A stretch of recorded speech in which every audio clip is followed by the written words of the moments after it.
सबसे बड़ा दुर्भाग्य ये है कि कम से कम जनप्रतिनिधि यहाँ पर बैठा है, यूनिवर्सिटी को ने गांधी हॉल बंद कर दिया। हमने कहा कि गांधी हॉल को खोल दो, बाथरूम वगैरह जाना चाहते हैं, नहीं खोला गया। पोर्च की लाइटें हम चाहते थे पोर्च की लाइट खुल जाए, वो नहीं खोली गई। कोई दिक्कत नहीं है, रात बहुत लोग आए, सैकड़ों लोग, रात तो बड़ी भीड़ लगी रही आने वालों की। ये तो हिटलरशाही है यूनिवर्सिटी की। हम लोग बहुत धरने प्रदर्शन करते हैं और ऐसी हिटलरशाही नहीं देखी, इन्हीं को नुकसान हुआ। हम तो यूनिवर्सिटी के शुभचिंतक हैं, इसीलिए यहाँ कम से कम मैंने अभी तक 2 करोड़ से ऊपर रुपया लगा दिया है विधायक निधि से। आज तक किसी ने लगाया, 10 साल शुक्ला रहे, मुझे नहीं लगता कि 1 करोड़ रुपये भी 10 साल में लगा होगा, और हमने तो 4 साल में लगा दिया। अभी 1 करोड़ रुपये इस साल और 2 साल और लगाने जा रहे हैं, 3 करोड़ से ऊपर लग जाएगा, 3.5 करोड़ रुपये। और सड़कें अलग बना रहे हैं उससे विधायक निधि के अलावा। और कर्मचारियों की समस्याओं के लिए लड़ाई की है शुरू, विधानसभा से लेकर सड़क तक, अब सड़क से लेकर फिर विधानसभा तक लड़ी जाएगी। ये लड़ाई मेरी जारी रहेगी, मैं किसी के बहकावे में। अगला कदम हम फिर आंदोलन के रूप में इसकी रूपरेखा बनाएंगे, क्योंकि आपको मालूम है कि कर्मचारियों को बांध रखा है कोर्ट के माध्यम से। मैं उसमें पार्टी नहीं हूँ, मुझे डराने की कोशिश की गई कि यहाँ नहीं कर सकते धरना प्रदर्शन। तो मैंने सवाल किया कि मुख्यमंत्री जी का कार्यक्रम क्या कोर्ट से परमिशन लेके हुआ? कृषक सम्मेलन जो कराया कृषि मंत्री ने, सारी यूनिवर्सिटी डिस्टर्ब होगी, इसका भी जवाब चाहता हूँ मैं। पूरी यूनिवर्सिटी के अंदर पॉल्यूशन, खाने के पैकेट, बुरा हाल, गंदगी के ढेर और हजारों लोग, पूरा मैस बंद, पूरी यूनिवर्सिटी के छात्र कर्मचारी सब सड़कों पे। ये तो मेरा अकेला ही था, सांकेतिक कार्यक्रम था, मुझे यूनिवर्सिटी का ध्यान आकर्षित करने के लिए, और पुलिस लग भेज दी गई यहाँ पे, नहीं बैठने दिया, देने के लिए कोशिश की गई। हमने कहा हम तो बैठेंगे, जो हमारे करना आप कर लो। अब दूसरा एक सवाल आपसे करना चाहता हूँ, आपके माध्यम से, कि कहना चाहता हूँ कि ये जो पूर्व विधायक जो ये बार बार गुमराह करते हैं ना, ये आप भी जनता को बताएं मेरी बात को मीडिया के माध्यम से, इसलिए कि आपको मालूम है कि 26 अक्टूबर को आप भी थे वहाँ पे। मैंने घोषणा दी थी कि मैं नवंबर में 24 घंटे के लिए धरने पे बैठूंगा। विधानसभा में भी उठाया, मुख्यमंत्री जी के सामने भी उठाया, ये तो आए नहीं मुख्यमंत्री के कार्यक्रम में। कह रहे मैं दिल्ली था, जबकि रुद्रपुर घूम रहे थे। शिमला में ये मौत में थे 12:30 बजे तक, 1 बजे तक। तो ये झूठ बोलकर कि मैं 13 तारीख को मिला, आपको पता है कि मैंने 8 तारीख को घोषणा कर दी थी रुद्रपुर में प्रेस में कि मैं 17 तारीख को बैठूंगा। मेरी घोषणाएं तो लगातार हो रही हैं कि 17 को बैठूंगा। 26 अक्टूबर को मैंने घोषणा की, 8 को कहा, 17 को बैठा। वो कह रहे मैं 13 को मुख्यमंत्री को मिला, अखबार में छपवा दिया। कम से कम मेरा पक्ष भी आना चाहिए।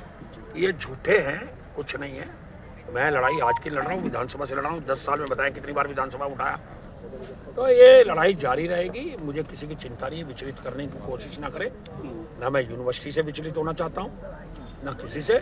कर्मचारियों का ठीक है, कोर्ट ने बांध रखा है, पर उनके हक तो देने पड़ेंगे कोर्ट के माध्यम से। क्या उनके 2003 वालों को आप हाईकोर्ट का ही जो आदेश है क्यों नहीं नियमित करते? क्यों नहीं गोल्डन कार्ड जारी करते?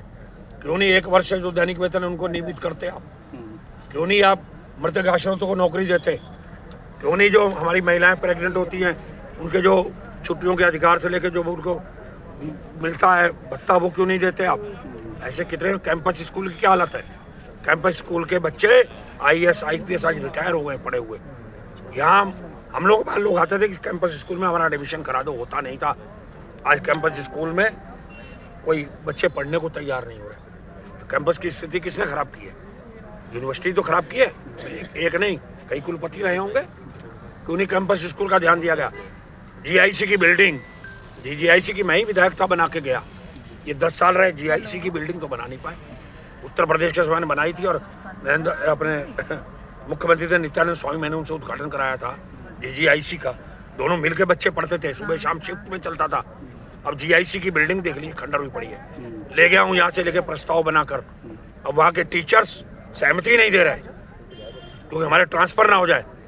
खाली टीचरों की धीमा मुस्ती के कारण बिल्डिंग सरकारी नहीं हो पा रहा GIC, ये गवर्नमेंट का हो जाए। ये प्रबंध समिति से, यूनिवर्सिटी ने भी उसका, कुलपति जी ने भी दे दिया क्लियरेंस, प्रबंध समिति ने भी, हमें कोई आपत्ति नहीं। ये तो कराया नहीं पूर्व विधायक ने 10 साल तक। हमसे सवाल करते हैं, शहीद चौक तो बनाया नहीं, हर बार घोषणा की, डेवलपमेंट किया नहीं, ब्लॉकों में शौचालय बनाए नहीं।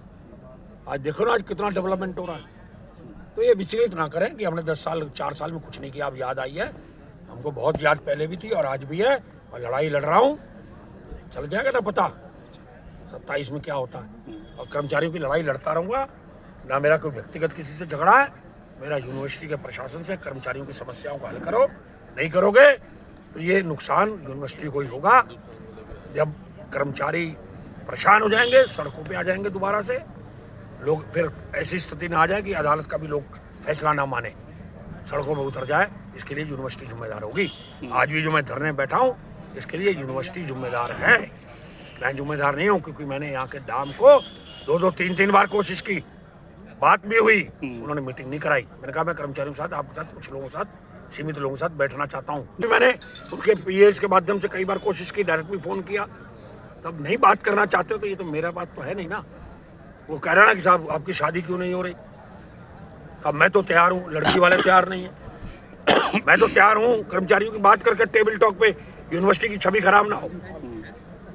मुझे क्या पड़ी थी यहाँ बैठने की फाउंडेशन डे पे, इसलिए बैठ रहा हूँ कि मुझे क्या है कि मैं क्यों चाहूँगा यूनिवर्सिटी से। मैं तो यूनिवर्सिटी का समर्थक रहा हूँ, यूनिवर्सिटी की हर समस्या को उठाया है, पर ये ही टेबल टॉक ना करके दूरियां बढ़ा रहे हैं आपस में। जनप्रतिनिधियों की कर्मचारियों के बीच में गैप बढ़ रहा है, उसका नुकसान अंतोगत्वा यूनिवर्सिटी को होगा, इनकी व्यक्तिगत छवि को होगा। तिलकराज बैठ को फर्क नहीं पड़ने वाला। तिलकराज बैठ तो जनता का चुना हुआ जनप्रतिनिधि है, तुम तो सरकारी नौकर हो। ऑफिस नहीं खुल रहा, रुद्रपुर जाना पड़ता, धक्के खाने पड़ते हैं, अस्पताल में भर्ती नहीं होते। ESI का यहाँ खोल दें एक ऑफिस, यूनिवर्सिटी खुला दे कर्मचारियों के लिए। कोई एक समस्या तो हल करके बताएं। इसी की मैंने हल की है कुलपति डाम कि हमने इन समस्याओं का निस्तारण किया है, लाए ना लिस्ट। हम बता रहे हैं टेबल टॉक करें कि हमने ये कर दिया, इस पर हम विचार करेंगे। टेबल टॉक करना चाहते हैं, कौन सा ऐसा है हिंदुस्तान के अंदर जिस समस्या का टेबल टॉक नहीं हुआ, टेबल टॉक करके वार्ता से हल नहीं निकला है। जो वार्ता नहीं करते, जो भागते हैं वार्ता से, इसका मतलब वो हिटलर हैं, वो भाग रहे हैं, उनके अंदर क्षमता नहीं है, दम नहीं है, क्योंकि उनके मामले ना खुल जाए। यूनिवर्सिटी के अंदर कितना भ्रष्टाचार हो रहा है, क्या क्या हो रहा है, हम बोलना नहीं चाहते कि हमारी यूनिवर्सिटी की छवि खराब होगी देश के अंदर। पर मैं ये कहना चाहता हूँ कि आप जो करो, काला करो, सफ़ेद करो, पर कर्मचारियों की समस्याओं को भी सुनो, इनका भी हक जो है इनको दो।